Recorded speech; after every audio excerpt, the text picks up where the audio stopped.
அருமையானவரே, இதோ பலவீனன் பலவான் என்று சொல்வானாக. எத்தனை பேர் இந்த வசனத்தை கேள்விப்பட்டிருக்கீங்க? கேட்டிருக்கீங்களா?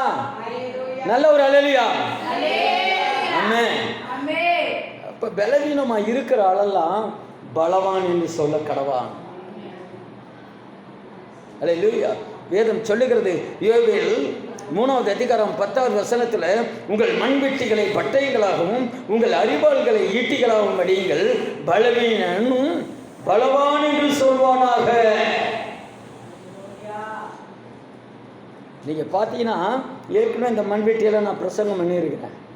மண்வெட்டி, ஈட்டி இதெல்லாம் பிரசங்கம் கொடுத்துருக்கிறேன். இந்த மண்வெட்டி என்ன செய்யுங்க, அது ஒரு வார்த்தையில் சொல்லிட்டு அடுத்து நம்ம வேகமாக போவோம். மண்வெட்டி என்ன செய்யும்? மண்வெட்டி இந்த பக்கம் தள்ளுமா, இப்படி தள்ளுமா? இன்னைக்கு சொல்கிறேன், மண்வெட்டிகளை போல் இருக்கிற ஜனங்கள் உண்டு. அரிவாள் என்ன செய்யும்? குறிப்பிட்ட அளவு தான், குறிப்பிட்ட அளவு. ஆனால் அம்பு எவ்வளோ தூரம் போகும்? எவ்வளோ தூரம் நம்ம பார்க்குறோமோ அவ்வளோ தூரத்துக்குலாம் போகும். இந்த மண்வெட்டியை என்னவாக? பட்டயங்களாக. பட்டயம்னா கேடகம். இந்த நாம் சுயமாக இருக்கிற காரியங்கள் நம்மை பாதுகாக்கிறதா மாற்றப்பட வேண்டும். பட்டயம் சுய சாகடிக்கப்பட்டு அது என்ன செய்யும்? நம்மளை பாதுகாக்கிற பட்டயமாய் மாறப்பட வேண்டும். அதுக்கடுத்து அரிவாள்கள் பக்கத்தில் இருக்கிறது தான் வெட்டி போடும், இது லாங்கில் கொண்டு போய் குத்தம். வசனமும் அப்படியே தான் இருக்கும். எவ்வளவு தூரத்தில் இருக்கிறவங்களனாலும் வசனம் என்ன செய்யும்? குத்தம். நீங்கள் கவனிச்சு, இப்போ நிறைய பேர் குறை சொல்லுவாங்க. என்ன சொல்லுவாங்கன்னா, குத்தி குத்தி பேசுகிறாங்க. என்னவா கேள்விப்பட்டிருக்கீங்களா? சும்மா குத்தி குத்தி பேசுகிறாங்க, குத்தி குத்தி பேசுகிறாங்க.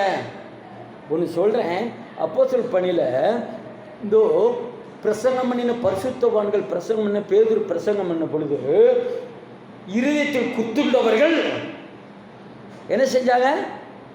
ஆண்டவன்மாரே, நாங்கள் என்ன செய்ய வேண்டும்னு கேட்டாங்க. ஆனால் இங்கே இருதயத்தில் குத்துண்டவர்களோ தேவனை விட்டு விலகி போகிறாங்க.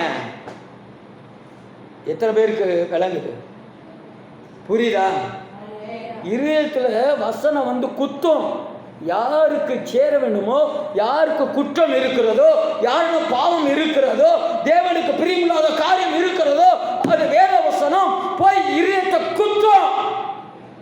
அது குத்துனா உடனே என்ன கேட்கணும்? இந்த வசனம் வந்துச்சு, நான் என்ன செய்யணும்? இப்படி எந்த விசுவாசியாவது கேட்டதை நீங்கள் கவனிச்சிருக்கீங்களா? இல்லை கேட்டிருக்கீங்களா? வசனத்தை கேட்டது உருன்னு உட்காருங்க, மூஞ்சியை தூக்கிட்டே போகிறது. இந்த வசனத்தை கேட்டோமே, இப்போ நாங்கள் எங்கள்கிட்ட அந்த வசனத்தின்படி குறை இருக்குது, நாங்கள் என்ன செய்யணும் பாஸ்டர்? என்ன செய்யணுங்கய்யா? இது கேட்கணுமா? இதான் நான் நியாயம்? நான் ஆவிக்குரியதில் பேசுகிறேன்னா மாம்சத்தில் பேசுகிறேன்னா? ஏதாவது வாய் திறந்து சொல்லணும். இப்போ நான் பேசுகிறது ஆவிக்குரியதா மாம்சத்துக்குரியதா? சரி, நல்ல வேலை. ஆமாம், கர்த்தர் நல்லவன். ஏன்னா திருவிழாவும் பேசிகிட்டு இருக்காங்க. ஏன்னா திருவிழாவில் சொல்லிட்டாலே நாங்கள் மாம்சத்தில் பிரசங்கம் பண்ணுறாங்க, மாம்சத்தில் பிரசங்கம் பண்ணுறாங்க. 30 வருஷம் மாம்சத்தில் பிரசங்கம் பண்ணனால தான் பிசாசு வந்துச்சு. 30 வருஷமாக மாம்சத்தில் பிரசங்கம் பண்ணதுனால தான் அன்றைக்கி ரட்சிக்கப்பட்டாங்க. 30 வருஷமாக மாம்சத்தில் பிரசங்கம் பண்ணதுனால தான் அற்புதம் நடந்துச்சு. இதோ 30 வருஷம் ஏதோ மாம்சத்தில் பிரசங்கம் பண்ணால் தான் மரித்து போகிற நிலைமையில் இருக்கிற கர்த்தர் தூக்கி எடுத்தா. அப்படியா? எனக்கு அருமையானவர்களே, ஆவிக்குரியவர்கள் நிதானிக்கணும். அல்லேலூயா. ஆவிக்குரிய நிதானிக்கணும். அதனால் நீங்களும் நானும் பலவீனனா இருக்கலாம், பலவான் என்று சொல்வானாக. என்னவா? பலவீனமா? பலவீனா பலவான் என்று சொல்வானாக. சொல்லுங்க, நான் பலவான், பலவீனன் அல்ல, பலவோ. நான் சொல்ல சொல்ல எனக்குள்ள பலன் வரும். அல்லேலூயா. இந்த பலவானா இருக்கிறவங்க பாருங்க, 1-2 வசன விஷயத்தை மட்டும் சொல்லி சரியாக முடிக்கிறேன். கர்த்தர் ஆசீர்வதிப்பாராக. சங்கீதம் 77 10வது வசனம், பக்கம் 717. அல்லேலூயா.